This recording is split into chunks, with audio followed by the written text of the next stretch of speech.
फिल्मी टेल्स में आपका स्वागत है। आज मैं आपको एक ऐसी फिल्म की कहानी बताने जा रहा हूं जो सिर्फ बदले की कहानी नहीं है, बल्कि गुनाह, यादें और सजा तीनों का खौफनाक मेल है। आज की कहानी है ओल्ड बॉय की। सोचिए, एक आदमी जो ज्यादातर वक्त नशे में रहता है, घर तक पहुंचने से पहले ही अचानक गायब हो जाता है और फिर पूरे 15 साल बाद उसी दुनिया में वापस छोड़ दिया जाता है, बिना वजह, बिना जवाब और बिना किसी रहम के। ये कहानी है ओ डेसू की, एक आम कोरियन आदमी, लापरवाह, शराबी और इतना बेफिक्र कि अपनी बेटी के जन्मदिन पर भी पुलिस स्टेशन में बैठा है।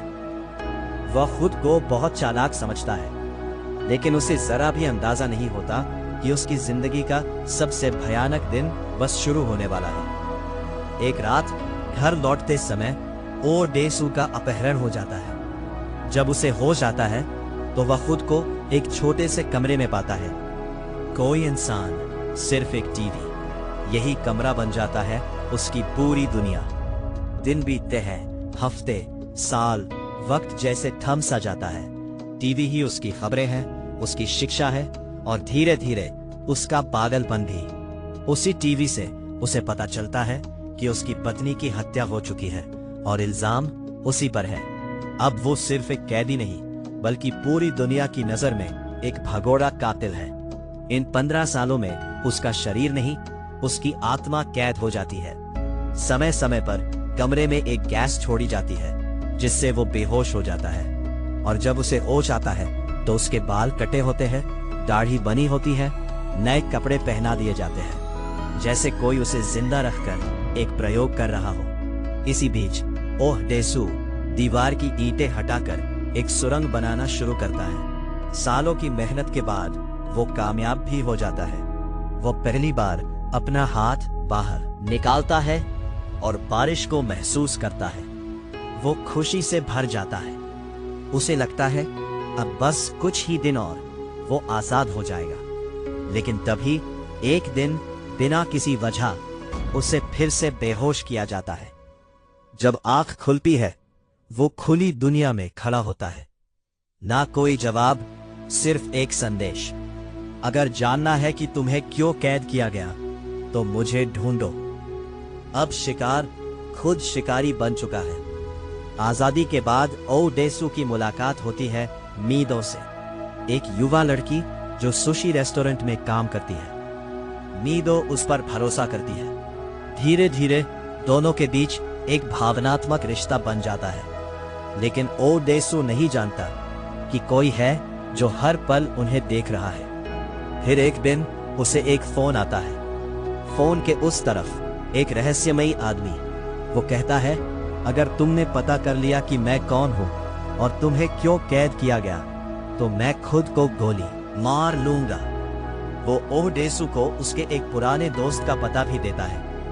ओह डेसू मीदो के साथ शहर के हर रेस्टोरेंट में जाता है, सिर्फ एक सवाल के जवाब के लिए, कौन सा खाना था जो उसे 15 साल तक खिलाया गया। आखिरकार वो उस जगह तक पहुंच जाता है जहां उसे कैद किया गया था। गुस्से में वो वहां के मैनेजर को यातना देता है। मैनेजर उसे एक टेप देता है जिस पर लिखा होता है ओह डेसू।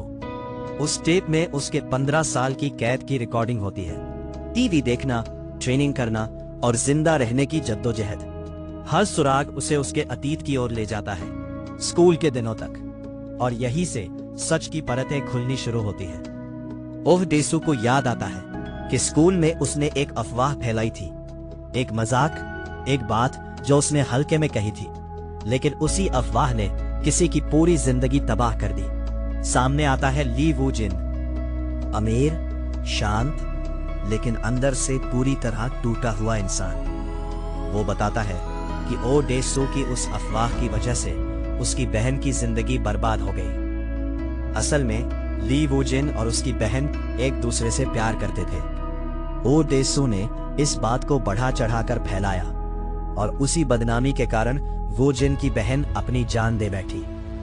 अब जब ओ डेसू सब कुछ जान जाता है तो वो वू जिन से कहता है, मैंने जान लिया कि तुम कौन हो और मुझे क्यों कैद किया। वो उसे खुद को मारने के लिए कहता है, जैसा उसने फोन पर वादा किया था। लेकिन वू जिन मुस्कुराता है और कहता है, सवाल ये नहीं है कि मैंने तुम्हें 15 साल कैद क्यों रखा, सवाल ये है कि मैंने तुम्हें छोड़ा क्यों। और फिर आता है कहानी का सबसे भयानक मोड़। वू जिन ओ डेसू को सच दिखाता है। मीदो असल में उसकी अपनी बेटी है, जिससे वो प्यार कर बैठा, जिसके साथ वो करीब आया। सब वू जिन की बनाई हुई हिप्नोसिस की साजिश थी। ये सच ओह डेसू को अंदर से तोड़ देता है।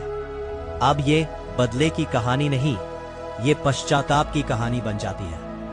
ओह डेसू वू जिन से गिड़गिड़ाता है कि ये सच मीदो को न बताया जाए। इसके बदले वह जिंदगी भर उसका गुलाम बनने को तैयार हो जाता है। हम उसे वू जिन के जूते चाटते हुए भी देखते हैं, लेकिन वू जिन सिर्फ हंसता है। आखिरकार वू जिन मान जाता है, लेकिन जाते जाते कहता है, मैंने अपनी बहन से प्यार किया, क्या तुम भी अपनी बेटी से कर सकते हो? कहानी यहीं खत्म नहीं होती। ली वू जिन अपनी जीत के बावजूद अपने दर्द से बाहर नहीं निकल पाता और लिफ्ट में खुद को गोली मार लेता है। और ओह डेसू यादों को मिटाने की कोशिश करता है ताकि शायद वह आगे जी सके। ओल्ड बॉय हमें सिखाती है कि कुछ शब्द, कुछ अफवाहें और कुछ गलतियां वक्त के साथ खत्म नहीं होती। कभी कभी बदला नहीं, यादें ही सबसे बड़ी सजा होती हैं।